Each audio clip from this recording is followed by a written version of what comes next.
साधु संतों का समागम मिलता है।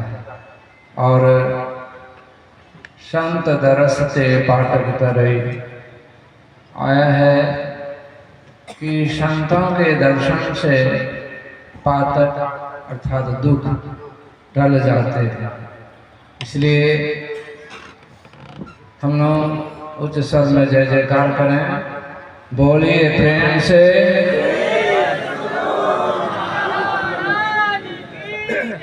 नहीं हुआ, एक बार और जोर से बोलिए, श्री सद्गुरु।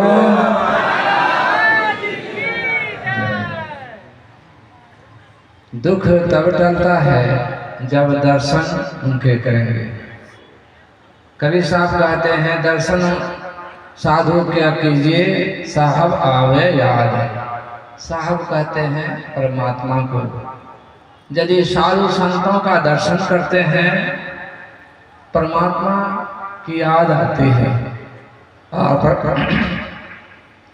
परमात्मा की याद जिनको हर हमेशा होता रहेगा तो समझिए उसका बेड़ा पार हो जाता है।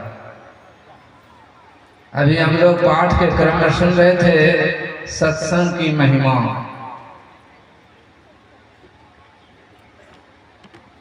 सत्संग की महिमा यह है कि आज हम लोग जिस जगह बैठे हैं और जहाँ ये सत्संग का कार्यक्रम होता है, ये सत्संग की महिमा ही है कि जो हम लोग मनुष्य वाला स्वभाव वाला बनने के लिए यहाँ आए हैं। और जो इसमें सत्संग में गोता लगाएंगे तो कहा सुने समझे ही जन मुदित मन, मज ही अति अनुराग। अति लगा दिया है, अनुराग एक शब्द है लेकिन उससे पहले अति अनुराग। तो क्या मिलेगा? चार फलों की प्राप्ति होगी, अर्थ, धर्म, काम और मोक्ष। ये चार चीजें अवश्य मिलेगी। कहाँ? जहाँ सत्संग में जाएंगे और साधु संतों के वचनों को मनोयोग पूर्वक सुनेंगे, अच्छे मन से सुनेंगे। गोस्वामी तुलसीदास जी महाराज ने कहा, तन तो साधु संग में है, यहाँ बैठे सत्संग में, मन रमे संसार में। तन साधु के संग या ही वियोक्ति नहीं लगा हरि रंग।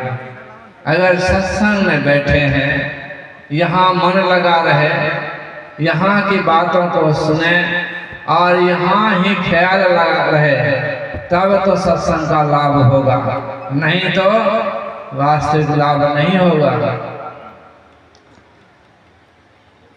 सत्संग में सुनाया जाता है संतों की वाणियाँ की प्रधानता होती है।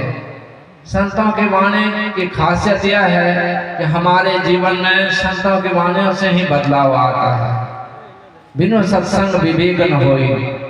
ये विवेक कहाँ से उत्पन्न हुआ? सत्संग से ही। आज राम कृपा बन सुलभ न सोई। जिस पर राम की कृपा होती है, साथ भगवान राम की कृपा होती है, उसी को सत्संग मिलता है। आप लोगों को भगवान राम की कृपा प्राप्त है। हमारे पूर्ववक्ता ने कहा कि छठ, देखिए सब सत्संग में बहुत सारे लोग नहीं आए थे, लेकिन उस समय ज्ञान की गंगा बही थी। उस ज्ञान गंगा में जो डुबकी लगाए होंगे तो उसको मालूम हुआ होगा, जो नहीं आए होंगे उसको शांत सुख कहाँ प्राप्त होगा। जितना फल मिलना चाहिए उतना फल नहीं मिल सकता। बाबा कहते हैं कि एक सेठ जी था, सेठ जी ट्रेन से उतरा और उसके पास सामान था, गाड़ी से उतरा, सामान उनके पास था। वो कुली खोजने लगा। कुली खोजने लगा तो मांगा कि 20 रुपया लगेगा। पुलिस से पूछा कितना रुपया लोगे वहाँ से जाने का, अमुक जगह जाने का? कहा 20 रुपया लगेगा। कोई कुली 20 रुपया से कम नहीं लगा। फिर उसने पूछा कि कोई और कुली है जो कम लेता हो? कहा ये कुली है। कहा कौन है?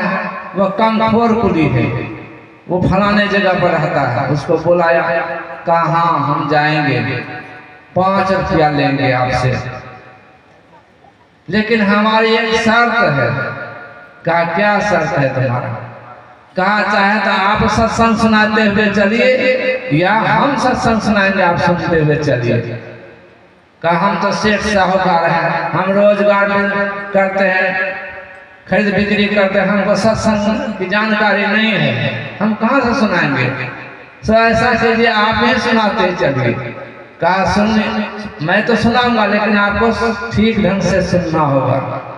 सुनते हुए पटरी उठाया, चला, घर पर पहुंचा, सामान पहुंचा दिया और कुली को 5 रुपया दे दिया।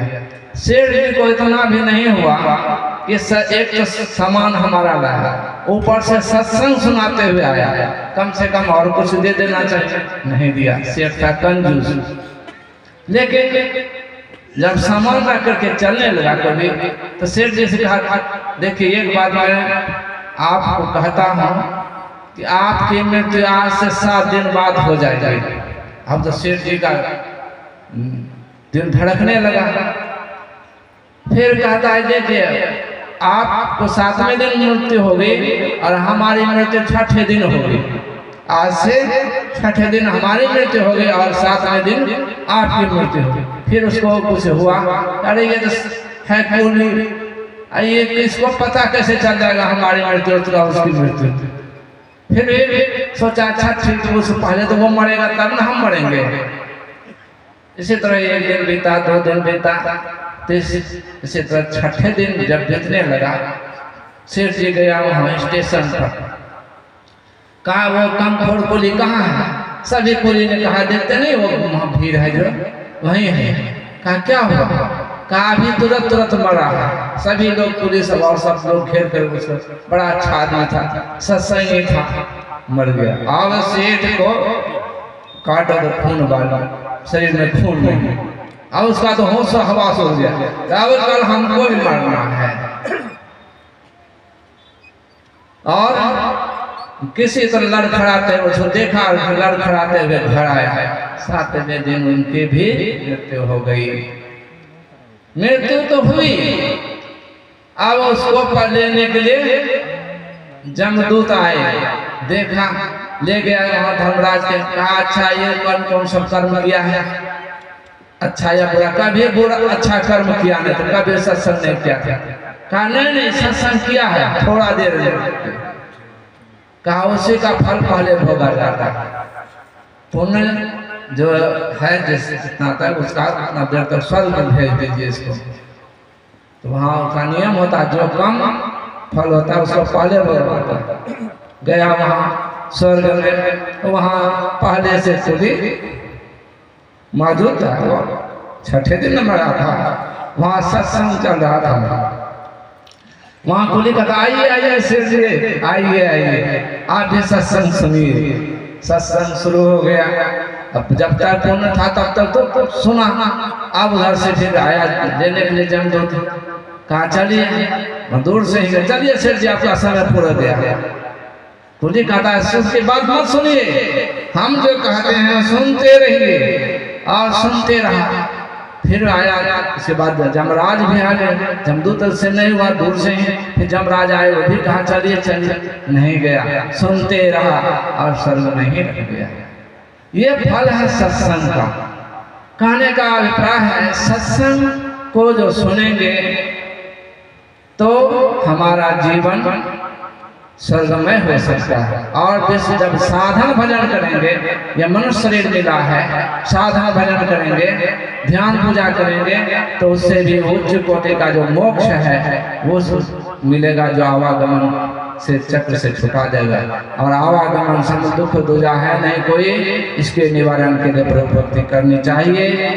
मैं विशेष नहीं कहूँगा, क्योंकि हमारे बीच और सब भी साधु महात्मा पधारे हैं। हमारी इच्छा है कि उन लोगों से विशेष समय सुनेंगे तो लाभ होगा। बोलिए प्रेम से श्री सद्गुरु महाराज की जय।